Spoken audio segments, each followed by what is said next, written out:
Ola, amigos. O truco de hoxe ímolo facer cunha culler das de postre e cun pano da mesa.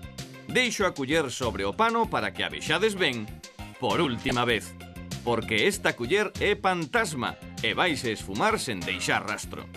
Estouna a envolver a conciencia para que non teña por onde saír. E agora que xa non se pode nin remexer, digo as palabras máxicas oink, oink, e desdobro o pano mostrando ás claras que manda truco a culler desapareceu.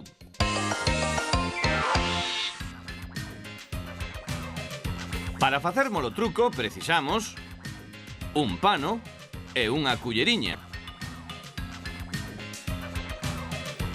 Aquí vedes, por unha banda, a culleriña e, pola outra, o pano.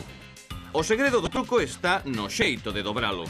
Temos que levar esta punta ata a outra, pero quedándonos un pouco. Logo, collendo pola culleriña, enrolámolo o pano, parando xusto antes de chegarmos ás puntas, para que a que sobresae máis, ou sexa, esta, poida pasar cara ao lado contrario, quedando así de novo a unha enfrontada coa outra. Só nos restará tirar delas para extender o pano e que pareza que a culler desapareceu, aínda que nós sabemos que ela se relambe agochada debaixo. Agora o truco está nas vosas mans.